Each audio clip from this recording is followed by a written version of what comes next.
Hello friends, नमस्कार. स्वागत आहे तुमचं स्वीट अँड स्पायसी किचनमध्ये. कशा आहात तुम्ही सर्वजण? मजेत ना?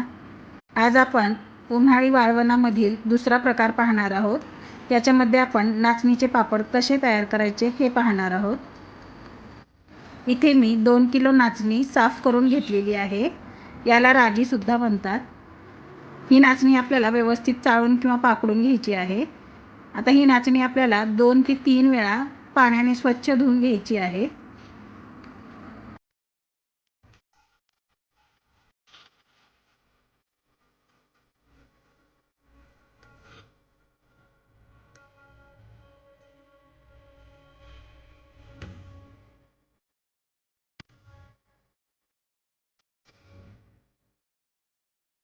इथे ही नाचणी धुवून झालेली आहे. आता आपल्याला या नाचणीमध्ये तिप्पट पाणी घालून ही नाचणी आपण भिजत घालणार आहोत. ही नाचणी आपल्याला 1 दिवस व 1 रात्र भिजत ठेवायची आहे. इथे ही नाचणी मी 1 दिवस व 1 रात्र भिजत ठेवली होती. ही आता फुलून दुप्पट झालेली आहे. आता ही नाचणी आपल्याला अशा प्रकारे निथळवून एका कापडावरती काढायची आहे. आता ही नाचणी आपल्याला फॅनच्या हवेला सुकवून घ्यायची आहे. ही वाळल्यानंतर गिरणीमध्ये बारीक असं याचं पीठ दळून आणायचं आहे.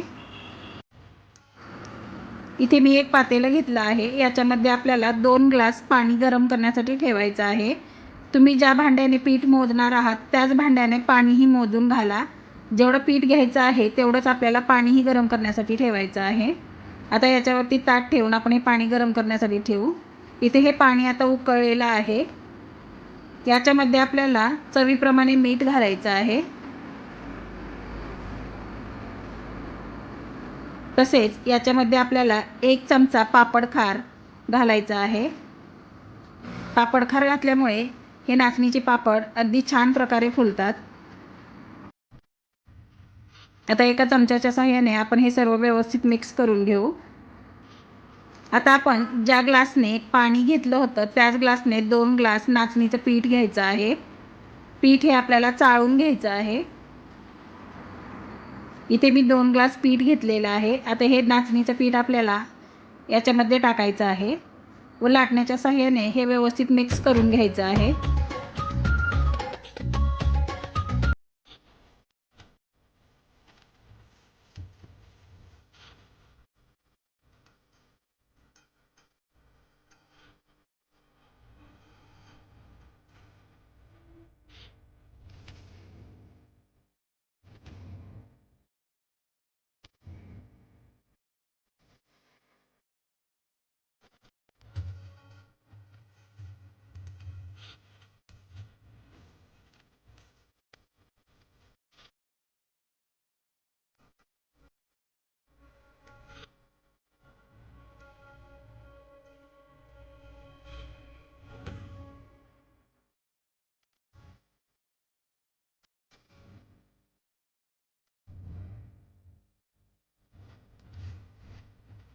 अशा प्रकारे हे पीठ आपल्याला व्यवस्थित मिक्स करून घ्यायचं आहे. आता या पातेल्यावरती एक झाकण ठेवून आपण याची 4 ते 5 मिनिटे वाफ काढून घेऊ.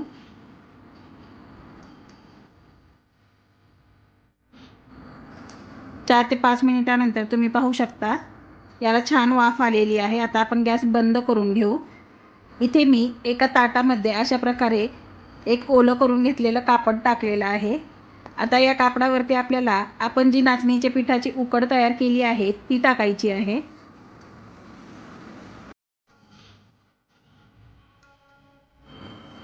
आता अशा प्रकारे सर्व कापड एकत्र करायचं आहे व हे पीठ आपल्याला याप्रमाणे मळून घ्यायचं आहे.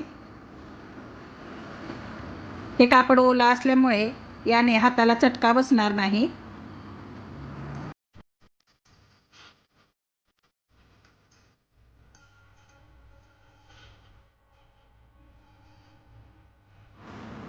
आता हे नाचणीचं पीठ मी व्यवस्थित असं मळून घेतलेलं आहे. आता हे सर्व आपण एकत्र करून घेऊ.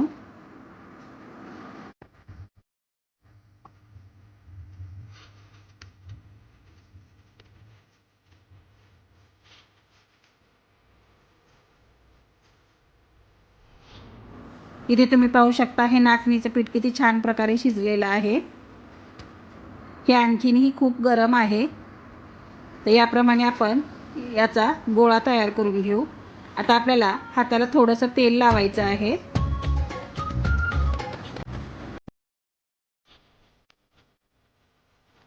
आता या पिठाच्या गोळ्यालाही आपल्याला थोडंसं तेल लावून घ्यायचं आहे. आता हा पिठाचा गोळा आपल्याला एका कॅरी बॅगमध्ये ठेवायचा आहे. कॅरी बॅगमध्ये ठेवल्यामुळे हे पीठ लवकर थंड होणार नाही. हे पीठ गरम आहे तोपर्यंतच आपल्याला पापड करावे लागतात. हे जर पीठ थंड झालं तर पापड कडेने चिरतात. त्याच्यामुळे अशा प्रकारे तुम्ही कॅरी बॅगमध्ये हे पीठ ठेवून द्या. ते खूप काळ गरम राहतं. आता आपण पापड बनवूया. इथे मी पुरी प्रेस घेतलेला आहे. आता या पुरी प्रेसवरती आपल्याला अशा प्रकारे प्लॅस्टिक ठेवायचं आहे. त्या प्लॅस्टिकवरती आपल्याला थोडंसं तेल लावून घ्यायचं आहे.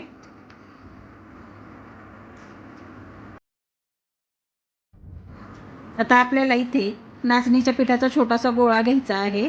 तो याप्रमाणे हातावरती गोल करायचा आहे व आता हा गोळा या प्लॅस्टिकवरती ठेवायचा आहे. आता या पिठाच्या गोळ्यावरती आपल्याला आणखीन एक प्लॅस्टिक ठेवायचं आहे. आता हे आपल्याला पुरी प्रेसने प्रेस करून घ्यायचं आहे. याप्रमाणे तुम्ही हा पिठाचा गोळा पुरी प्रेसने प्रेस करून घ्या. इथे तुम्ही पाहू शकता अगदी सहजपणे हा नाचणीचा पापड तयार झालेला आहे. हा तयार झालेला पापड आपण एका कापडावरती टाकूया. हे पापड तुम्ही सावलीमध्ये बसून तयार करू शकता. हा पापड तुमच्याकडे पुरी प्रेस नसेल तर तुम्ही अशा प्रकारे पोळपाट व लाटण्याच्या सहाय्यानेही तयार करू शकता. याप्रमाणे दोन्ही प्लॅस्टिकच्या मध्ये नाचणीच्या पिठाचा गोळा ठेवायचा आहे व हा नाचणीचा पापड तुम्हाला लाटून घ्यायचा आहे.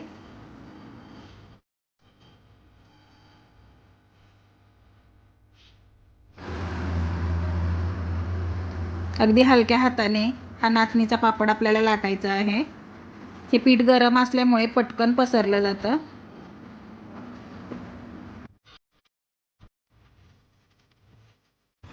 हे नाचणीचं पीठ तुम्ही अशा प्रकारे हाताच्या सहाय्याने जरी पसरवलं तरी याचा पातळ असा पापड बनून तयार होतो. हे गरम असल्यामुळे पटकन पसरलं जातं. इथे तुम्ही पाहू शकता हाही पापड छानपैकी बनून तयार झालेला आहे. याचप्रमाणे आपण सर्व पापड तयार करून घेऊया. इथे मी सर्व पापड तयार करून घेतले आहेत. हे पापड आपल्याला एक दिवस सावलीमध्ये व दुसऱ्या दिवशी कडकडीत उन्हामध्ये वाळत घालायचे आहेत. हे पापड मी एक दिवस उन्हामध्ये छानपैकी वाळवून घेतलेले आहेत. इथे तुम्ही पाहू शकता हे पापड किती छान असे बनून तयार झाले आहेत. इथे मी तेल गरम करण्यासाठी ठेवलेलं आहे. हे गरम झालेलं आहे. त्याच्यामध्ये आपण नाचणीचे पापड तळूया. इथे तुम्ही पाहू शकता हा पापड फुलून दुप्पट झालेला आहे.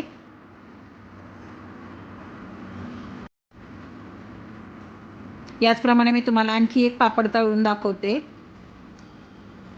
हे पापड किती छान फुलत आहेत. ते चवीलाही खूप छान झालेले आहेत. हे पापड वर्षभर अगदी आरामात टिकतात. तर अशा प्रकारे आपली नाचणीच्या पापडची रेसिपी तयार झाली आहे. तुम्ही ही रेसिपी नक्की ट्राय करून बघा. तुम्हालाही खूप आवडेल. कमेंट बॉक्समध्ये कळवायला मला अजिबात विसरू नका. तुम्ही जर माझ्या चॅनलला सबस्क्राईब केले नसेल तर सबस्क्राईब करा, लाईक आणि शेअर करा, तसेच बेल आयकॉन क्लिक करा. वेळात वेळ काढून तुम्ही माझी रेसिपी पाहिल्याबद्दल खूप खूप धन्यवाद.